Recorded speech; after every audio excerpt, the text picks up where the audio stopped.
Hi అమ్మ Pravasthi. Hello అన్న. నమస్తే. ఎలా ఉన్నారు? బాగున్నా, మీరు? చాలా బాగున్నాము.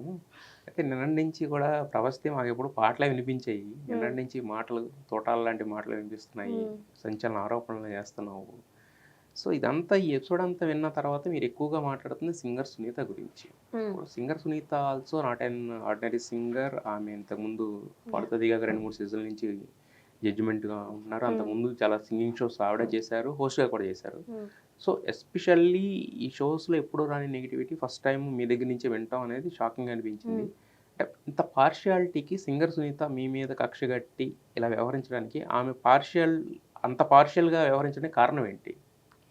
యా, సో నేను ఎందుకు ఆవిడ గురించి ఎక్కువ చెప్పానంటే సునీత గారి గురించి, of course she's legendary singer, she's a great talented person. So నాకు ఎటువంటి పర్సనల్ హేట్ అయితే లేదు. సో ఎందుకు అలా నేను అన్నానంటే, ఫస్ట్ 2 ఎపిసోడ్స్ అందరూ జడ్జెస్ అందరూ కూడా బాగానే ఉన్నారు. బట్ అంతరామమయం అనే పాట నేను పాడే ముందు సౌండ్ చెక్లో ఇన్ ఇయర్ పెట్టుకున్నప్పుడు ఆవిడ వేరే 2 జడ్జెస్ని కూడా ఇన్ఫ్లుయెన్స్ చేయడం నాకు వినిపించింది. హై పిచ్ రాదు, తనకి మేనేజ్ చేసేస్తుంది, మనం మీరు చెప్పాలి కామెంట్స్లో యా. సో ఇప్పుడు అనొచ్చు అందరూ అది ఆవిడ ఒపీనియన్ ఏమో అండ్ నువ్వు నీ మంచి కోసం చెప్తున్నారేమో అని.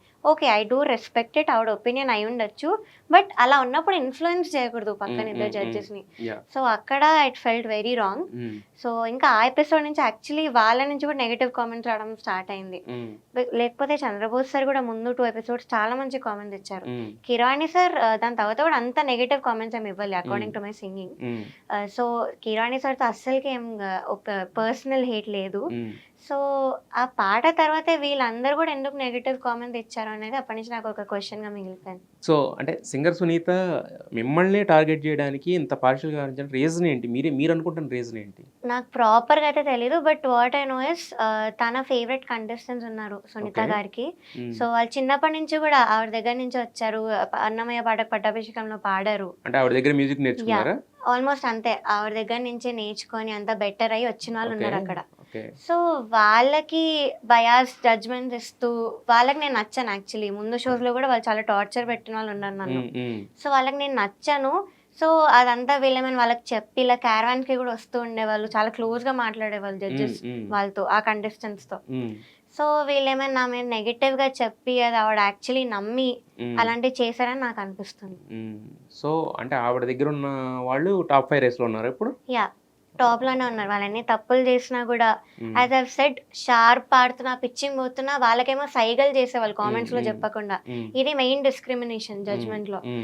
సో ఇక్కడ మెయిన్ ఇంజస్టిస్ కూడా జరిగింది. నాకేమో లేనప్పుడు కూడా మీరు కామెంట్స్ లో చెప్తున్నారు, బట్ వాళ్ళు చేసేటప్పుడు మాత్రం ఎందుకు సైగలు చేస్తున్నారు బట్ నాట్ సేమ్ కామెంట్స్. అది మేము అందరం చూసాము, ఇద్దరికి చేశారు అలాగా. నేను పేర్లు కూడా మెన్షన్ చేసా వీడియోలో. సో వాళ్ళిద్దరికి మాత్రం పక్కా చేశారు, శ్రీధృతి అండ్ గాయత్రి అక్క. యా, సో వీళ్ళకి మాత్రం ఎంతసేపు మా పిల్లలు మీరు, మా గాయత్రి ధృతి చిన్నప్పటి నుంచి చూస్తున్నాం. ఒక కామెంట్ కూడా ఇచ్చారు ధృతికి, నేను చూస్తుంటే మాకు నెగిటివ్ కామెంట్స్ ఇవ్వాలనిపించలేదు, ఏం చేయాలి అని. అంటే ఇది రియాలిటీ షో, మీరు జస్టిస్ చేయాలి as a judge. So you can't show soft corner to a contestant. So ఇక్కడే మెయిన్ డిస్క్రిమినేషన్ జరిగింది. అయితే యాక్చువల్గా ఆమె అంతరామయం పాట పాడిన తర్వాతే ఆమె ఇచ్చిన ఏంటంటే హై పిచ్ ఉన్నవి నీ గొంతుకు సరిపోవు నీ సింగింగ్కి, సో ఎందుకు అలా సెలెక్ట్ చేసుకున్నాను? సెలెక్ట్ చేసుకోవడంలో మీకు ఏమైనా అవకాశం ఉంటుందా? లేదంటే మేము ఇదే పాడతామని అయితే మేము చెప్పలేము. అక్కడ ఒక 6 to 7 సాంగ్స్ ఇస్తాం ఫస్ట్. సో నాకు ఎస్పెషల్లీ వాళ్ళు చాలా సాంగ్స్ రిజెక్ట్ చేసేవాళ్ళు. నేను మంచి మంచి పాటలు ఇస్తే అవన్నీ రిజెక్ట్ చేసేవాళ్ళు. ఇంకా నాకు ఆప్షన్ లేక, రాముడు సాంగ్స్ అన్ని ఇచ్చేసి ఆప్షన్ లేక నేను అంతరామమే ఇవ్వాల్సి వచ్చింది లాస్ట్ ఆప్షన్ గా, ఎక్స్ట్రా ఆప్షన్ గా. కానీ వాళ్ళు అదే ఇచ్చారు. బట్ అయినా కూడా నేను ట్రై చేశాను. మేల్ సాంగ్ అయినా కూడా ఫీమేల్ నుంచి ఆ ఇంపాక్ట్ రావాలంటే చాలా కష్టం, ఎవరికైనా కష్టం. అదే ఫాల్స్ టోన్ అదంతా మాట్లాడారు యాక్చువల్గా. మరి ఇప్పుడు వాళ్ళు అక్కడ అలాంటి కామెంట్స్ ఇస్తున్నప్పుడు మీకు చెప్పుకునే అవకాశం ఉండదా? లేదు, నేను యాక్చువల్లీ అడిగాను కూడా, వద్దు సార్ మెయిల్ సాంగ్ ఇది, నేను వద్దు. కాదు, ఆఫ్టర్ మీరు పాడిన తర్వాత వాళ్ళు కామెంట్స్ ఇస్తున్నారు కదా, ఇంత హై పిచ్ ఉన్న సాంగ్ ఎందుకు సెలెక్ట్ చేసుకున్నావు, ఇలాంటి చేసుకోకుండా ఉండాల్సిందని చెప్పినప్పుడు నాకు ఆప్షన్ లేదని చెప్పడానికి ఉండదా? లేదు, చెప్తే అలా చెప్పకూడదు అని చెప్పేవాళ్ళు. So we were not allowed to speak. వాళ్ళు ఇచ్చిన కామెంట్స్ ని మనం ఇంకా యాక్సెప్ట్ చేసి వచ్చేయాలి అంతే. తిరిగి మాట్లాడినా కూడా అవి ఇష్యూస్ అయ్యేవి. So no. అయినాయా మీకు ఎప్పుడన్నా ఇష్యూస్ అయినాయి వేరే వాళ్ళకి? అంటే వేరే వాళ్ళు కొంతమందికి అయిన వాళ్ళు ఉన్నారు. సో వాళ్ళు ఏమైనా క్వశ్చన్ చేస్తే మళ్ళీ ఆ సీన్ అవ్వడం జడ్జెస్ నుంచి. సో ఇంకా నేను అలాంటి రిస్క్ ఏం తీసుకోలేదు. ఎస్. అయితే ఇప్పుడు ఇక్కడ మీరు కామెంట్ చేసిన వాళ్ళు కూడా ఒక చంద్రబోస్ గారు కానీ కీరవాణి గారు కానీ ఆస్కార్ విన్నర్స్. అంటే ఆ రేంజ్ వరకు వాళ్ళ ఇదంతా ఉంది. సో మరి కీరవాణి గారి గురించి చెప్పారు యాక్చువల్గా, అంటే ఇన్ఫ్లుయెన్స్ అయ్యారని ఇదని చెప్పేసి. అసలు కీరవాణి గారు వచ్చినప్పటి నుంచి అలాగే ఉన్నారా, లేదంటే ఆ ఎపిసోడ్ పర్టికులర్ ఎపిసోడ్? యాక్చువల్లీ ఆయన మంచి చాలా జోక్స్ వేసుకుంటూ very he's a great person. ఎంత టాలెంట్ ఉందో అంత మంచిగా ఉన్నారు అక్కడ అందరితో కూడా. కానీ ఎందుకు ఇలా ఇన్ఫ్లుయెన్స్ అయ్యారు, ఆయన ఒపీనియన్ ఆయనకు ఉంటుంది కదా, నీదొక్క దగ్గర డిస్క్రిమినేషన్ అనిపించింది. అండ్ అదర్ థింగ్ ఇస్ ఇలా వెడ్డింగ్ షోస్ పాడే సింగర్స్ మీద కామెంట్ చేయడం. అది ఎవరు అదే ఎవరైనా చెప్పారా మీ గురించి? లేదు, మేము అక్కడ కూర్చున్నాము, ఏదో ఒక విషయంలో ఈ టాపిక్ వచ్చింది. అంటే మ్యూజిక్ ఎందుకు నేర్చుకుంటారు, అసలు దాని పర్పస్ ఏంటి అన్న దానిలో ఇలాంటి టాపిక్ ఒకటి వస్తే ఆయన అలా మాట్లాడారు. అంటే వెడ్డింగ్ షోస్ చేసేవాళ్ళు నా దృష్టిలో సింగర్సే కాదు, వాళ్ళు డిస్రెస్పెక్ట్ చేస్తున్నట్టు మ్యూజిక్ ని అని ఒక స్టేట్మెంట్ పాస్ చేశారు. సో అప్పుడు నన్ను చూస్తూ మాట్లాడారు, అది మాత్రం షూర్. నేను అదే ఎపిసోడ్ ఎలిమినేట్ కూడా అయ్యాను. సో అంతా కనెక్ట్ అయింది. సో అది మాత్రం చాలా బాధ అనిపించింది. And the other thing is ఆయన దగ్గర రోజు హార్డ్ వర్క్ చేసే సింగర్స్ ని ఇలా చాకరీ చేస్తారు మా ఇంటికి వచ్చి అన్న వర్డ్ వాడారు.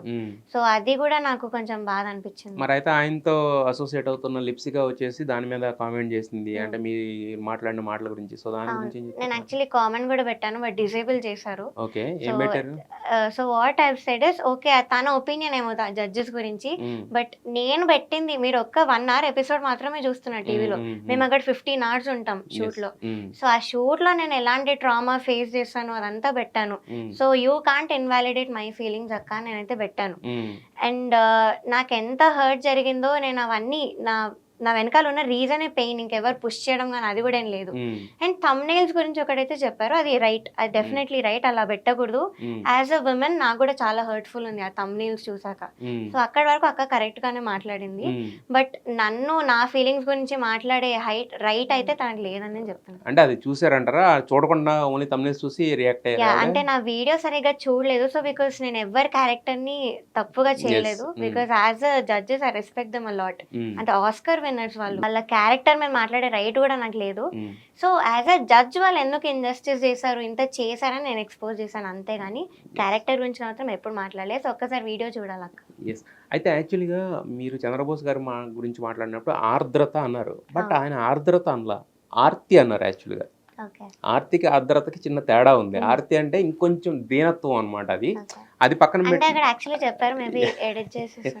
అవునా, ఏమో అక్కడ మాకు వచ్చింది అయితే ఆర్తి, ఇంకాస్త ఆర్తి ఉండాలి అని వచ్చింది యాక్చువల్గా బయటికి. అంటే బేసిక్గా చంద్రబోస్ గారు కూడా ఇప్పుడు కీరవాణి గారు అంటే మధ్యలో దీని స్పెషల్ గెస్ట్ కింద వచ్చారు, బట్ చంద్రబోస్ గారు ముందు నుంచి ట్రావెల్ అవుతున్నారు కదా. సో ఆయన కూడా ఫస్ట్ నుంచి అలాగే ఉండేదా, లేదంటే మధ్యలో మారిందా ఏమన్నా? సో నేను చెప్పినట్టుగా Chandrabose sir of course first ఎపిసోడ్లో నన్ను చిన్నప్పటి నుంచి చూసాము, ఇంత హార్డ్ వర్క్ చేసిన ప్రవృత్తి అంత ఏకాగ్రతతో పాడుతుందని చెప్పారు. కానీ ఎందుకు అంతరామమే ముందే ఇలా ఇన్ఫ్లుయెన్స్ అయిన తర్వాత ఎందుకు నెగిటివ్ కామెంట్ ఇస్తూ వచ్చారో నాకు తెలియదు. ముందైతే ఒక్క నెగిటివ్ కామెంట్ కూడా లేదు, చాలా బాగా మాట్లాడారు నా గురించి. ఓకే, తర్వాత వచ్చేసరికి ఒకసారిగా మొత్తం ఎగ్జాక్ట్లీ. అండ్ సార్తో కూడా నాకు ఎలాంటి పర్సనల్ వెండటా లేదు, ఐ రెస్పెక్ట్ హిమ్. కానీ ఇన్జస్టిస్ చేశారని ఒక్క బాధ అంతే. అయితే ఎక్కువగా మీరు మాట్లాడుతుంది ఏంటంటే జడ్జెస్ లేకుండా ఎలిమినేషన్ జరిగిందని చెప్పి, అంటే వాళ్ళు ఇచ్చేసి వెళ్ళిపోయారా, లేకపోతే కామెంట్స్ వాళ్ళు ఎగ్జాక్ట్గా ఏం జరిగింది వాళ్ళు వెళ్ళిపోయా? సో అసలు ప్రాసెస్ గురించి మాట్లాడదాము. మార్క్స్ ప్రాసెస్ ఏంటంటే కీరవాణి సార్ 50 marks కి స్కోర్ వేస్తారు, and Chandrabose sir, Sunitha ma'am ఇద్దరు 25 ఈచ్. సో ఆ మార్క్స్ వేస్తేనే నేను ఇప్పుడు ఎలిమినేట్ అయ్యానని వాళ్ళు అంటున్నారు, మరి నాకు స్కోర్స్ తక్కువ వచ్చాయని.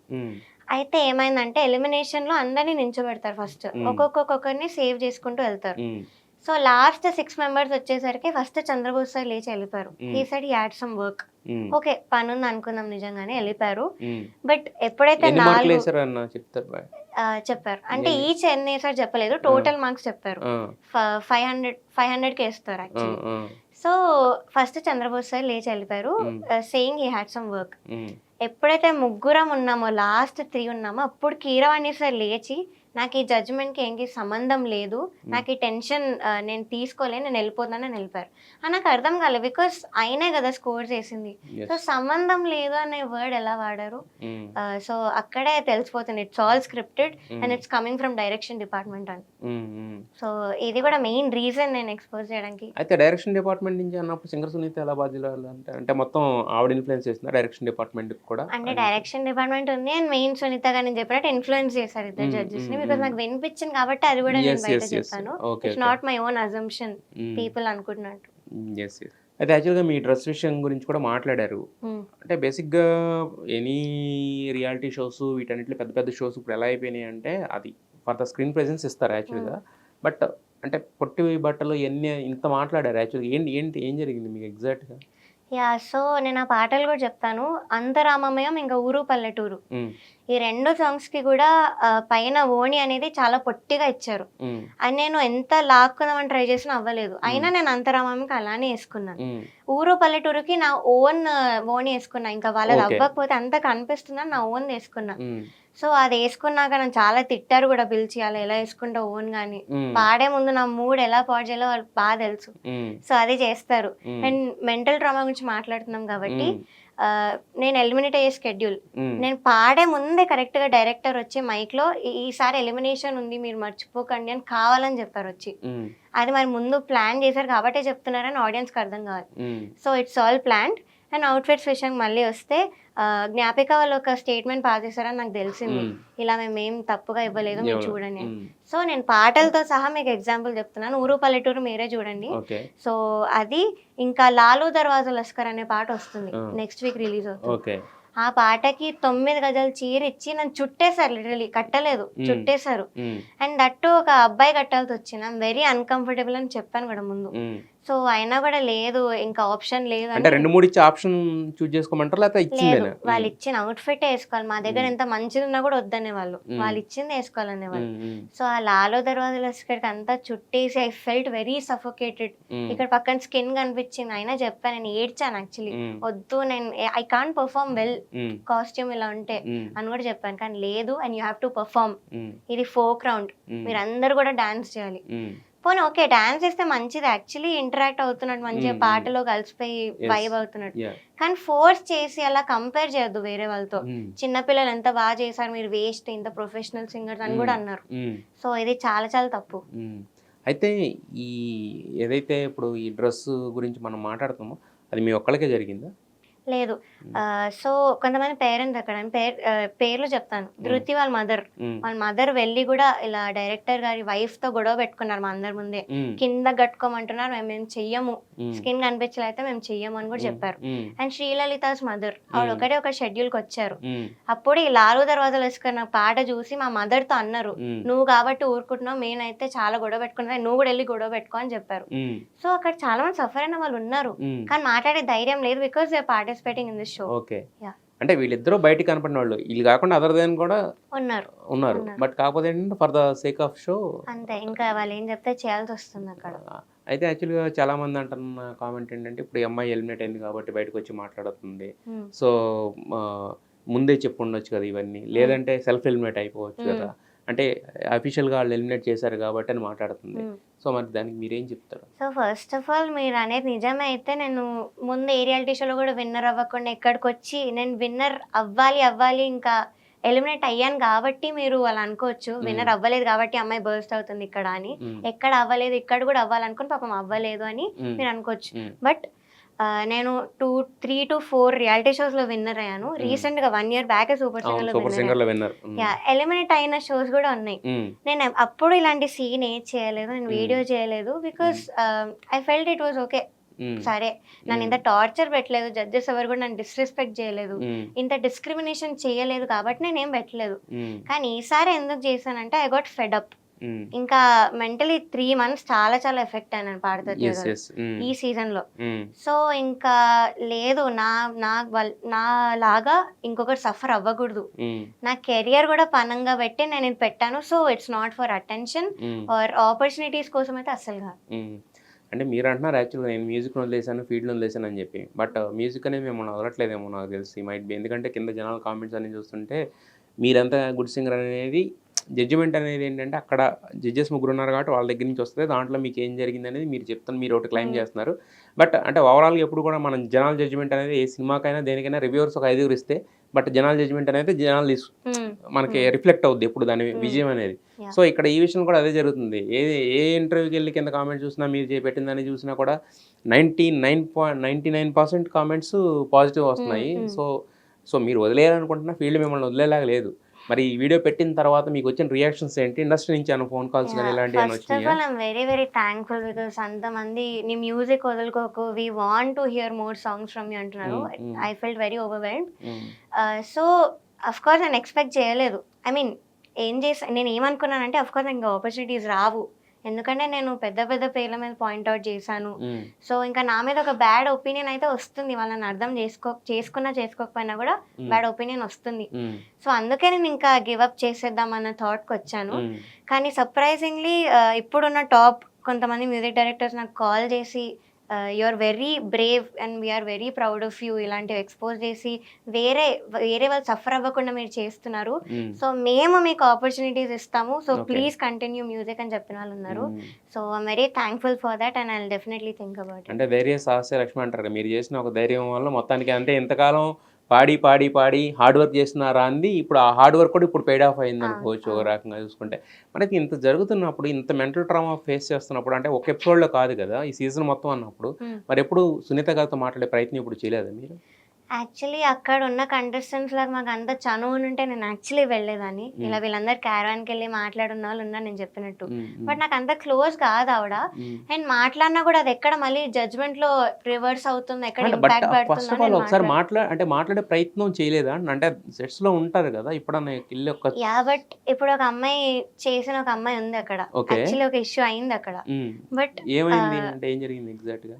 అంటే ఒక అమ్మాయి ఏదో ఒక విషయం మీద ఎమోషనల్ అయితే అది ఆవిడ కామెంట్స్ వల్ల ఈ అమ్మాయి ఎమోషనల్ అయిందేమో చాలా తిట్టేశారు ఇంకా ఓదార్చకుండా. సో ఇంకా నన్ను కూడా ఇలా ఏమైనా అంటారేమో, నా మీద రిఫ్లెక్ట్ అవుతుందేమో, నేను ఇంకా అలాంటివి ఏం చేయలేదు. బట్ ఎలిమినేట్ అయ్యాకైతే నేను మాట్లాడడానికి ట్రై చేశాను. నేను మైక్ కూడా అడిగాను ఎస్పీ చరణ్ సార్ని, sir I want to speak something, please నాకు ఒక ఛాన్స్ ఇవ్వండి అని అడిగాను. బట్ లేదు, అసలు భయపడిపోయారు చాలా అక్కడ. అర్థమైపోయింది, they were all guilty. SP Charan sir was also అసలు కనిపించేసింది. సో జడ్జెస్ కూడా అందుకే లేచి వెళ్ళిపోయారని అయితే నాకు అనిపిస్తుంది. అయితే ఇంతకు ముందు ఎప్పుడన్నా జరిగిందా ఈ జడ్జెస్ లేచి వెళ్ళిపోవడం అనే ప్రాసెస్? First time? లేదు, ఇది ఫస్ట్ టైం. అసలు నేను ఏ రియాలిటీ షోలో కూడా చూడలేదు ఇలాగా. ఈ సీజన్ లో కాదు, ఏ షోలో కూడా జరగలేదు ఇప్పుడు జడ్జెస్ లేకుండా జడ్జిమెంట్ లేదు. ఇంకా స్టేజ్ మీదకి వచ్చి హగ్ చేసుకొని చెప్పిన వాళ్ళు ఉన్నాను. ఎందుకు నాకు చిత్రమ్మ వచ్చి కాల్ చేసి మళ్ళీ నెక్స్ట్ డే నువ్వు అసలు ఫీల్ అవ్వకు, you have a bright future అని మా మదర్ తో మాట్లాడి. కానీ ఇక్కడ ఫస్ట్ టైం నేను అలా చూస్తున్నాను పాడతీగా ఈ సీజన్ లో, అలా జడ్జెస్ అయితే వెళ్ళిపోవడం ఎలిమినేషన్ రౌండ్ లో. అయితే యాక్చువల్లీ చాలా అంటే దీని మీద ఇంకొక కామెంట్ కూడా వస్తుంది, అంటే ఈ అమ్మాయి అట్లీస్ట్ విన్నర్ అవ్వలేదు కాబట్టి ఒక ఫేమ్ కోసం ఇదంతా చేస్తుందా, ఫేమ్ కోసమే పెద్దవాళ్ళ నేమ్లు తీసిందా అనేది కూడా ఒకటి వస్తుంది. దానికి మీది ఏం చెప్తారు మీరు? సో నా ప్లేస్ లో ఉన్నంత వరకు వాళ్ళకి అది అర్థం కాదు. నా ప్లేస్ లో ఉంటేనే వాళ్ళకి ఆ పెయిన్ అదంతా అర్థం అవుతుంది. ఫస్ట్ ఆఫ్ ఆల్ అయితే నేను టాప్ 12 లో అయితే ఎలిమినేట్ అయ్యే కంటెస్టెంట్ అస్సలు కాదు. బికాజ్ విన్నర్ అయిన రియాలిటీ షోస్ ఉన్నాయి పెద్ద పెద్ద వాళ్ళు, చిత్రమ్మ, ఇళయరాజా సార్, ఎస్పీబీ సార్ ఎంత మంచి కామెంట్ ఇచ్చారో అందరికీ తెలుసు, నన్ను చిన్నప్పటి నుంచి చూస్తున్నారు. సో డెఫినెట్లీ టాప్ 12 లో అయితే వచ్చేసే కంటెస్టెంట్ నేను కాదు. అండ్ ఇంకో కామెంట్ కూడా విన్నాను, నీ వెనకాల ఎవరో పవర్ఫుల్ పర్సన్ నేను పుష్ చేస్తున్నారు, లేకపోతే సంబడీ ఈస్ డూయింగ్ దిస్, నువ్వు కాదు చేసేదని. ఇట్స్ నథింగ్, నా పెయినే నాతో చేయిస్తుంది, నా వెనకాల నా పెయినే ఉంది. నా ప్లేస్లో మీరుంటే మీకు అర్థం అవుతుంది నా పెయిన్ అంతా కూడా. అండ్ నా కెరియర్ పనంగా పెట్టినప్పుడు ఎందుకు నేను ఇంకా ఈ ఫేమ్ కోసం అటెన్షన్ కోసం చేస్తాను నాకు అది అర్థం కావట్లేదు. కొంచెం ఆలోచించి కామెంట్స్ పెట్టానని. అయితే ఇంతకు ముందు మీరు ఇంకొక సీజన్ కూడా వెళ్ళారు కదా పాడుతుంది, అప్పుడు ఎస్పీబీ గారు ఉన్నారు కదా, సో అప్పుడు ఫస్ట్ రన్నర్ అప్, సీజన్ 13 లో ఫస్ట్ రన్నర్ అప్ కదా 2017. సో అప్పుడు ఎలా ఉండేది? అప్పుడు మిమ్మల్ని తీసుకున్న విధానం కానీ లేకపోతే ఎస్పీబీ గారితో మీ ఇది కానీ ఎలా ఉండేది అప్పట్లో? సో అప్పుడు అంటే చాలా ఆయన ఒక్కడే కదా జడ్జిమెంట్ అప్పుడు, అంటే ప్రతి ఎపిసోడ్ ఒక్కొక్క గెస్ట్ లాగా వచ్చేవాళ్ళు, but constant judges SPB sir, host కూడా ఆయనే, అన్ని ఆయనే. సో నన్ను తాతగారు అని పిలవమన్నారు. ఫస్ట్ బాండింగ్ అక్కడి నుంచి స్టార్ట్ అయింది. సో సాంగ్ సెలెక్షన్ కానీ షూట్ టైమింగ్స్ కానీ చాలా చాలా సిస్టమేటిక్గా జరిగేది. అండ్ డ్రెస్సెస్ మమ్మల్ని ముందే చూపించమని మంచిగా పట్టు లంగాలు అవే వేసుకునే వాళ్ళం షోస్ లో. సో పాటల సెలెక్షన్ మంచిగా స్మూత్ గా జరిగేది. అండ్ కామెంట్స్లో కూడా ఒకవేళ తప్పులు ఉన్నా కూడా ఎంత బాగా చెప్పేవాళ్ళు ఎస్పీబీ గారు. పాజిటివ్స్ గురించి ఎక్కువ మాట్లాడి నెగిటివ్స్ ఇంకా నువ్వు చూసుకుంటే ఇంకా బాగా పాడతావు తల్లి అని చెప్పేవాళ్ళు. So that is the way, ఒక జడ్జ్మెంట్ ఇచ్చే వే అది. But you don't just influence other people also. ఇలా మనకు చెప్పాలి అమ్మాయికి ఇలా నెగిటివ్ కామెంట్ వీళ్ళు చెప్పాలని. So that was the best season SPB. అయితే ఇప్పుడు మీరు అంతా ఈ సింగింగ్ షో ఏదైతే ఉందో దీని గురించి మీరు చెప్తా వచ్చినాయని కూడా ఇప్పుడు వరకు అన్ని నెగిటివ్ కామెంట్సే, నెగిటివ్ థింగ్సే చెప్తా వచ్చారు. మరి దీని మొత్తం ఈ ప్రోగ్రామ్ మొత్తం ఏదైనా పాజిటివ్ థింగ్ ఒకటి నాకు అనిపించలేదు మీకు? డెఫినెట్లీ 2 పాజిటివ్ థింగ్స్ అండ్ నేను పక్కా మాట్లాడాలి. బికాస్ ఆర్కెస్ట్రా అప్పటి నుంచి 25 years నుంచి ఒకటి ఆర్కెస్ట్రా ఉంది పాడతీగలో. వాళ్ళ మీద నాకు చాలా చాలా రెస్పెక్ట్. ఎప్పుడు కూడా ఇప్పుడు కూడా వాళ్ళే ఉన్నారు. కృష్ణ అంకుల్ మెయిన్ అక్కడ పర్సన్ ఆర్కెస్ట్రాలో. సో నాకు చాలా రెస్పెక్ట్ ఆర్కెస్ట్రా వాళ్ళ మీద. Because they treat everybody equally. ఒకటేలా అందరికి రిహార్సల్ చేస్తారు, ఒకటేలా ఇంటరాక్ట్ అవుతారు. And the second thing is trainer Srinivas sir. అప్పటి నుంచి కూడా సార్ ఉన్నారు, ఈజ్ ఓల్డ్, కానీ అయినా కూడా ఎంత ఎనర్జీ సార్ కి. మాకు లైన్ టు లైన్ నేర్చుకుంటూ వెళ్తారు. అండ్ నన్ను చాలా ఎంకరేజ్ చేశారు. ఎలిమినేట్ అయ్యా కూడా నాతో మాట్లాడారు. హీ సెడ్ దట్ ఇక్కడ ఉన్న వాళ్ళలో యువర్ ద మోస్ట్ టాలెంటెడ్, నాకు తెలుసు నీ టాలెంట్ ఏంటో, సో యూ డోంట్ వరీ, నీకు పక్కా నీకు రావాల్సింది నీకు వస్తుంది లైఫ్ లో అని చెప్పారు. ఇంకోటి 2 థింగ్స్ అన్నారు, గుడ్ థింగ్స్. ఒకటే orchestra and trainer. Okay. Next అయితే యాక్చువల్గా పాడుతా తీగ టీమ్ అంటే మీరు ఎవరైతే మిగతా వాళ్ళు ఉన్నారో, మీ కో కంటెస్టెంట్స్ ఎవరైతే ఉన్నారో వాళ్ళ నుంచి ఏం రియాక్షన్స్ వచ్చినాయి మీకు? సో కంటెస్టెంట్స్ కూడా ఇది కొంచెం డిసప్పాయింటింగ్. బికాస్ వేరే రియాలిటీ షోస్లో మేము చాలా ఫ్రెండ్షిప్ అనేది చాలా పెరిగింది. ఇప్పుడు కూడా నేను మాట్లాడుతుంటా వాళ్ళతో, టచ్లో ఉంటా.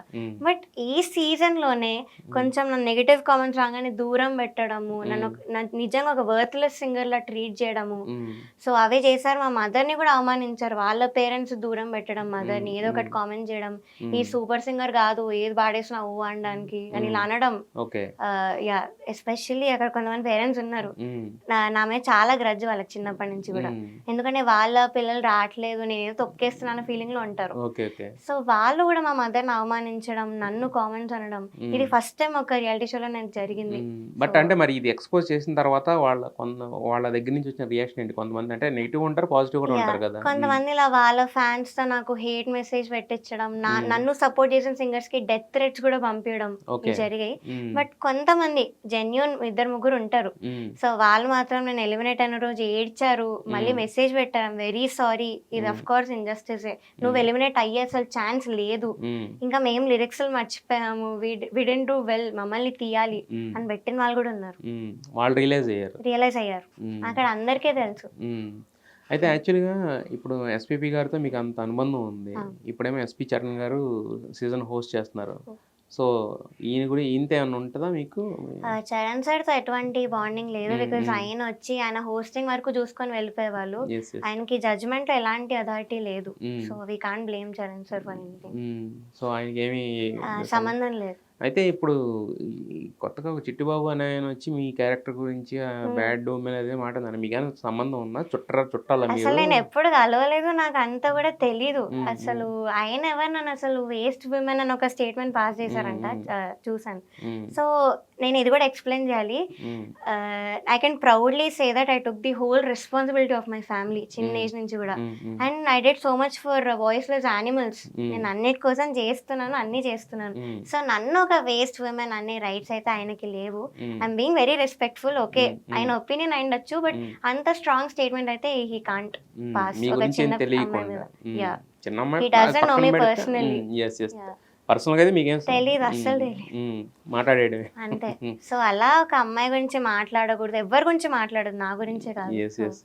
అయితే యాక్చువల్గా ఇప్పుడు ఇంత సీన్ జరిగింది, ఇంత క్రియేట్ అవుతుంది, పెద్ద వాళ్ళ పేర్లు వచ్చేసరికి ఇంత అవుతుంది కదా. అసలు అంటే అవుట్ ఆఫ్ దిస్ మొత్తం టోటల్ దీని నుంచి మీకు కావాల్సింది ఏంటి అన్న? అంటే ఒక ప్రొడక్షన్ హౌస్ నుంచి అపాలజీ ఎక్స్పెక్ట్ చేస్తున్నారా, లేదంటే ఎవరి దగ్గర నుంచి అయినా అపాలజీ కోరుకుంటున్నారా, లేకపోతే ఏం కావాలి మీకు అవుట్ ఆఫ్ దిస్ కాంటెక్స్ట్? నాకైతే అపాలజీస్ అనేవి ఏది వద్దు.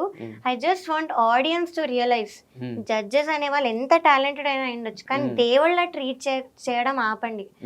వాళ్ళు ఎలాంటి జడ్జ్మెంట్ ఇస్తున్నారో అది కూడా చూడండి. అండ్ అక్కడ ఏం జరుగుతుందో అందరు నమ్మకండి, ఇట్స్ ఆల్ స్క్రిప్టెడ్. సో అదే నమ్మకండి. And I don't want any opportunities, నేనేం మనీ అవేం చేయట్లేదు. So I just want you to realise, script జరుగుతుంది అండ్ అక్కడ జరిగేదంతా రియాలిటీ కాదు. అండ్ నేను ఆపర్చునిటీస్ కోసం అయితే ఇదంతా పెట్టలేదు. కెరియర్ పనంగా పెట్టి మరి పెట్టాను. అసలు అంటే ఇప్పుడు బీయింగ్ ఏ సింగర్ కింద కొన్ని షోస్‌లో గెలిచి, కొన్ని షోస్‌లో చివరి వరకు వెళ్ళి కూడా మరి ఎందుకు ఇంత అంటే ఇన్ని సార్లు రియాలిటీ షోలో పెర్ఫార్మ్ చేయడం ఎందుకు? ఓన్లీ డబ్బుల కోసమా? లేకపోతే అంటే ఒక అంటే కీప్ ఆన్ ప్రాక్టీసింగ్ అనేది ఉంటదా? దేనికోసం? లేకపోతే సరైన అవకాశాలు రాక? హ్మ్. సో, 'సూపర్ సింగర్' విన్ అయ్యాక నాకు అంత ఆపర్చునిటీస్ అయితే రాలేదు. హ్మ్. సో, అదొక రీజన్ నేను రావడానికి. ఇంకొంచెం ఎక్స్‌పోజర్ వస్తుంది కదా అని ఒక రీజన్‌తో. హ్మ్. అండ్ యాజ్ ఐ సెడ్ నేను ఆడిషన్‌కి వెళ్ళలేదు యాక్చువల్లీ. నాకు సివియర్ హెల్త్ ఇష్యూ ఉండింది ఆడిషన్ టైంకి. హ్మ్. I couldn't go. హ్మ్. సో, ఇంక వద్దులే ఆడిషన్ కూడా వెళ్ళలేదు. ఇంకా నా ఛాన్స్ పోయింది. నెక్స్ట్ టైం ఎప్పుడైనా చూసుకుందాం అనుకున్నా. హ్మ్. బట్ వాళ్ళే కాల్ చేసి నన్ను పిలిచారు. హ్మ్. సో, ఇదొక్క రీజన్ వెళ్ళడానికి. ఆపర్చునిటీస్ ఇంక ఎక్స్‌పోజర్ కోసమే వెళ్ళాను పాడతాతీగ ఈ సీజన్‌కి. ఓకే. అంటే పేమెంట్స్ కూడా ఏమన్నా డిఫరెన్సెస్ ఉంటాయా? ఒకళ్ళకి ఇచ్చేది ఒకళ్ళకి లేదంటే అందరికీ సేమ్ ఉంటదా? మాకేం రాదు. ఓన్లీ ఏం విన్నర్, ఉండదా? రన్నర్ అయితేనే ఇంకా. ఓకే. మరి మీరు నెక్స్ట్ అంటే ఈ మరి ఇన్ని రోజులు ప్రాక్టీసింగ్‌లు లేతే షూట్ డేట్స్‌కి అక్కడికి వెళ్ళడానికి, రావడానికి తర్వాత ఇదంతా దీనికి యాక్చువల్లీ ట్రాన్స్‌పోర్ట్‌కి పే చేస్తా అన్ని డీటెయిల్స్ అన్నీ తీసుకున్నారు. బట్ అది కూడా ఇంకా పే చేయలేదు. అందరి దగ్గర తీసుకున్నాను డీటెయిల్స్. హ్మ్. హ్మ్. కానీ ఎపిసోడ్ పరంగా అయితే ఇవ్వరు. హ్మ్. విన్నర్ గాని, రన్నర్ గాని అయితేనే డబ్బులొస్తాయి. మరి ఇప్పుడు మీకు ఆపర్చునిటీస్ రాలేదన్నారు. ఎవరైనా మీరు అప్రోచ్ అయ్యారా? ఎనీ మ్యూజిక్ డైరెక్టర్‌ని అయ్యాము. గాని? అండ్ ఇది కూడా మాట్లాడాలి. బికాస్ పెద్దవాళ్ళ దగ్గర ఒక బ్యాచెస్‌లా చేరిపోయారు ప్రతి మ్యూజిక్ డైరెక్టర్ దగ్గర. హ్మ్. ఆ బ్యాచెస్‌లో కొత్త వాళ్ళకి అసలు ఆపర్చునిటీ ఇవ్వట్లేదు. హ్మ్.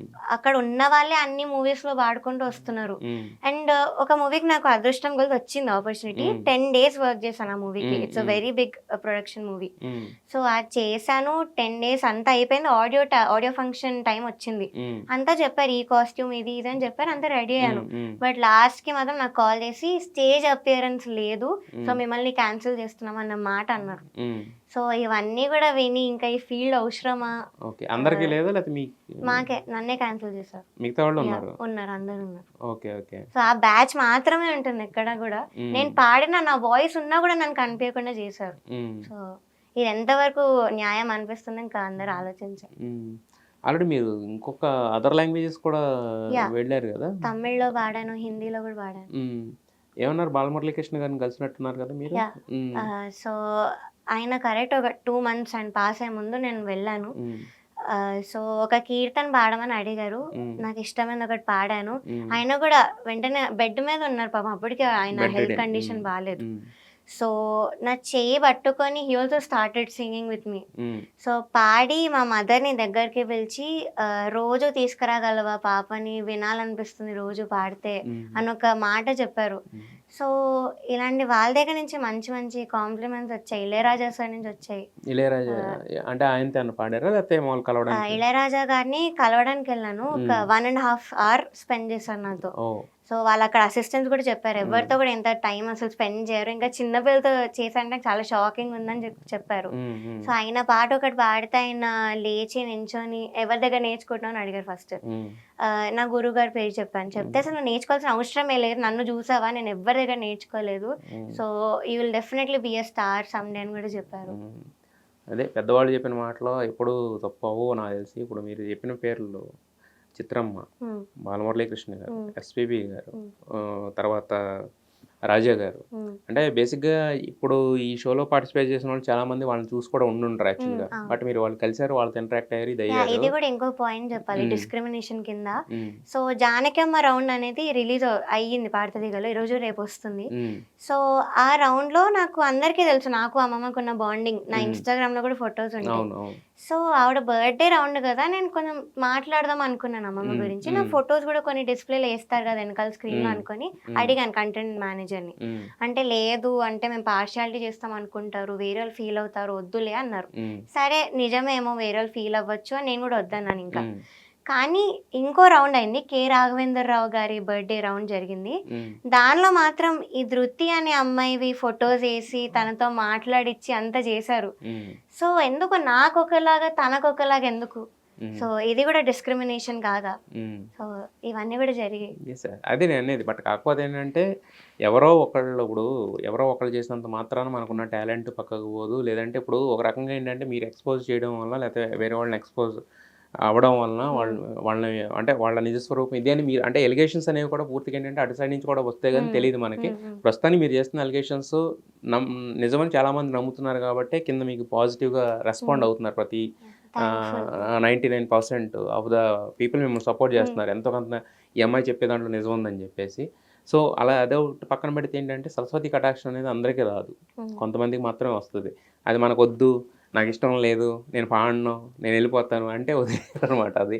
అది డెఫినెట్లీ మ్యూజిక్ అయితే డెఫినెట్లీ కీప్ లెర్నింగ్. అది నా నుంచి ఎవరు తీయలేరు. So I will keep learning. అదే మీరంటే ఫీల్డ్ వదిలేసి వెళ్ళిపోతాను అయ్యి అని పెట్టారు కదా. అంటే ఇంకా రియాలిటీ షోస్కి అయితే రాను అని ఎస్ ఈ నుంచి వచ్చేంత అవకాశం కూడా ఉండదేమో. ఎందుకంటే నేనేమనుకుంటున్నా అంటే ఇక నుంచి ఆ స్టేజ్ అయిపోయింది కాబట్టి అదొక స్ట్రాంగ్గా చెప్పడానికి మీకు స్టెప్ అనుకోవచ్చు యాక్చువల్గా. నెక్స్ట్ నుంచి ఏంటంటే మీరు చెప్పారు కదా, ఒక 2-3 మ్యూజిక్ డైరెక్టర్స్ ఫోన్ చేశారని చెప్పి.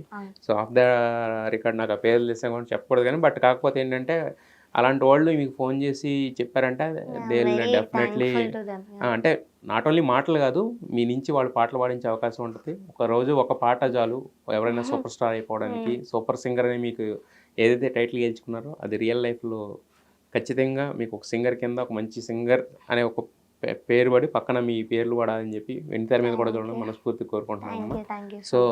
సో మొత్తానికి అంటే ఎవరో ఒకళ్ళు అన్నారని, లేకపోతే అది నిజంగా జరిగి ఉండొచ్చు, లేకపోతే మీరు ఫీల్ అయిన ఏం జరిగినా కూడా అక్కడ ఏం జరిగింది అనేది పూర్తిగా తెలియదు. ఎందుకంటే ఇద్దరు ఎప్పుడు కూడా ఒంటి చేతి చెప్పట్లనే నమ్మలేం కదా ఎవరో కూడా మీరు చెప్పింది. బట్ కాకపోతే 99% ఎందుకు నమ్ముతున్నారు, ఎందుకు మిమ్మల్ని సపోర్ట్ చేస్తున్నారు అని అంటే ఇదే రీజన్ అనమాట. సో ఖచ్చితంగా మీరైతే మాత్రం సింగర్ ప్రవస్తి ఆరాధ్య అనే పేరు వెండితెర మీద చూడాలని మనస్ఫూర్తి కోరుకుంటున్నాను. ఒకటి కాదు 100 పాటలు మీ దగ్గర నుంచి రావాలని చెప్పి. ఎందుకంటే ఆ మహాగాయకులు అందరూ మిమ్మల్ని ఆల్రెడీ బ్లెస్ చేశారు కాబట్టి. సో మీకు మంచి జరగాలని మనస్ఫూర్తి కోరుకుంటున్నాను. Wish you all the best.